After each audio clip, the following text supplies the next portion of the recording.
오늘 낮 서울역. 수박화채 배식 테이블 뒤로 노숙인들이 줄지어 서 있습니다. 따가운 떼약볕을 피할 그늘도 없는데 지열을 측정하니 40도를 넘어섰습니다. 너무 뜨거워갖고 머리가 아파갖고 여기 왜 이거라도 더 먹지. 연일 이어지는 폭염과 열대야에 쪽방촌 주민들은 밤잠을 이루지 못합니다. 수건 하나 젖어가지고 등들이 얹고 또 하나 젖어가지고 땅바닥 피가 깔고 이래가지고 누우시면 잠이 와. 바닥에다 한 서너 번 너댓 번 해보면 날 새뿌려. 찜통 같은 방안 열기를 못 이겨 아예 거리로 나가기도 합니다. 이 밖의 날씨하고 방의 날씨하고 상관없죠. 냉장고들이 그 열기도 뿜어나오는 거죠. 그러니까.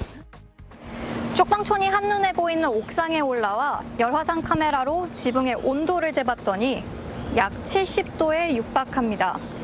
카메라로 본 지붕은 온통 시뻘겋습니다. 소방대원들이 거리에 물을 뿌리고 쿨링폭으로 열기를 식혀보지만 역부족입니다. 뿌릴 때 뿌리다 이거. 일단 끊기면 더 습기가 더 올라와요.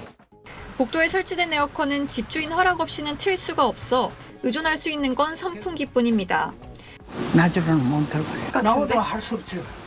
그 안 틀면 더 더운데. 전국 대부분 지역에 폭염 경보가 발효된 오늘 서울 최고 기온은 36.2도, 경북 구미는 36도, 강원 원주와 충북 청주는 각각 35.8도와 35.7도까지 올랐습니다. 어제 전국에서 온열 질환자가 111명 발생해 지난 5월 중순부터 누적 환자는 모두 1,341명으로 늘었고 지금까지 9명이 숨졌습니다. 오늘 밤도 서울에서 이틀째 열대야가 이어질 걸로 보이는 가운데 서울시는 최근 취약계층의 건강관리를 위해 혹서기 응급구호반 운영에 나섰습니다. SBS 동은영입니다. 오늘 오전 9시 30분쯤 청주시 비아동의 한 골목길. 기진맥진한 걸음으로 자전거를 끌고 가던 남성이 갑자기 푹 쓰러집니다. 이를 본 한 여성은 바로 119에 전화를 걸며 쓰러진 남성에게 다가갑니다.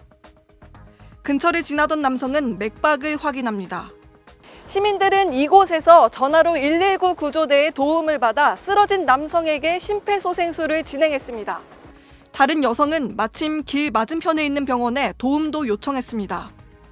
그 환자분께서 맥박도 없으셨고 의식도 없으셨고 입술이 이제 파랗게 되시면서 식은땀도 흘리고 청색증이 있으셨어요. 바로 시민분 이어서 심폐소생술을 했고요. 무더위 속에 의식을 잃은 사람은 80대 노인 A씨. A씨는 이렇게 행인과 의료진의 도움을 받아 목숨을 건질 수 있었습니다. 날씨가 좀 더운 상태였고 할아버지께서 쓰러지셨을 때 지나가던 행인분 그리고 주차하시던 분 모두가 뛰어나와가지고 전화하시고 119에 전화하시고 한 분은 바로 심폐소생술을 하시면서 이처럼 폭염특보가 열흘 넘게 지속되고 있는 가운데 전국적으로 온열 질환자가 속출하고 있습니다. 지금까지 집계된 온열 질환자 수는 1,341명으로 이 가운데 9명이 숨졌습니다.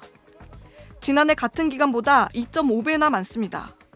고령 노인들은 폭염에 더욱 취약한 만큼 대낮 외출을 자제할 필요가 있습니다. CJB 김민영입니다. 일본 사이타마 현의 한 병원.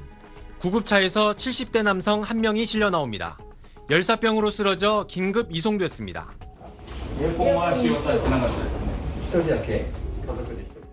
7월 첫째 주 일본 전역에서 열사병으로 병원에 이송된 사람이 10,000명을 넘었습니다. 한 주 전보다 2배 이상 늘었고 1년 전 같은 기간보다도 30% 이상 많습니다. 특히 65세 이상 고령자가 6,000명에 육박했습니다. 8명은 목숨을 잃었습니다. 나흘 연속 35도를 넘은 도쿄에서 환자가 가장 많았습니다. 도쿄 도심인 이곳 신바시의 기온계는 37도를 가리키고 있습니다. 하지만 제가 이곳에 온도계를 들고 10분 넘게 서 있어 봤는데 40도가 넘게 나옵니다. 이렇게 일찍부터 폭염이 시작된 건 일본에서도 이례적입니다. 일본의 6월 평균 기온이 지난 30년 평균보다 2.34도 높아 1898년 관측을 시작한 이래 가장 더운 6월로 기록됐습니다.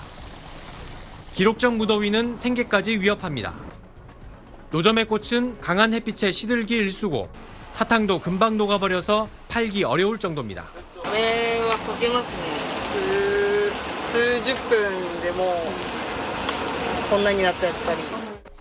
하루에 600개 가까이 달걀을 넣던 양계장도 더위 때문에 생산량이 3분의 1로 줄었습니다. 卵よりもその体を維持する方が重要ってことで、その鶏自身も自分で調整して卵を後回ししてるから。 일부 지역에선 불안정한 대기 때문에 갑자기 천둥 번개를 동반한 폭우가 쏟아지는 기상급변 현상도 나타나고 있습니다. 이례적인 폭염은 이번 주 후반 비 소식과 함께 다소 누그러질 것으로 예보됐습니다. 도쿄에서 SBS 문준모입니다. 오늘 낮 서울 마포구의 신축 아파트 공사 현장. 팔토시와 스카프를 착용한 건설 노동자들이 분주히 작업하고 있습니다. 온몸에 계속 땀이 흘러 목에 두른 얼음 주머니는 금방 녹아 물로 변했습니다. 이곳은 철근을 고정하는 작업을 하는 곳입니다. 하루 종일 뜨거운 햇빛에 알루미늄 폼과 철근이 달궈져서 온도는 40도를 넘어가는데요. 가만히 서 있기만 해도 숨이 턱 막힐 정도입니다. 철근 고정 작업을 직접 해보니 헬멧 안과 등 부위가 순식간에 땀으로 흥건해졌습니다.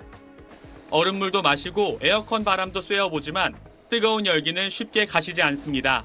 속옷까지 다 젖을 정도로 요즘은 날씨가 너무 더워가지고요. 집에 가서 바로 샤워하고 긴 시간 폭염 속에 야외 작업을 하는 노동자들을 위해 공사 현장 곳곳엔 얼음과 이온 음료가 배치됐습니다.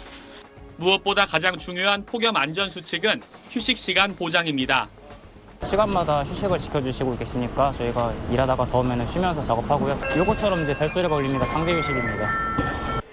체감 온도가 33도를 넘으면 작업 시간 2시간마다 20분 이상 휴식이 필수인데 오후 2시 넘어 체감 온도가 38도까지 치솟으면서 공사장 작업이 전면 중단되기도 했습니다. 역대 최악의 폭염이 이어지면서 온열 질환으로 인한 사고 소식도 잇따르고 있습니다. 어제 오후 경북 구미의 아파트 공사 현장에서 20대 외국인 노동자가 숨진 채 발견됐는데 구조 당시 체온이 40도였습니다.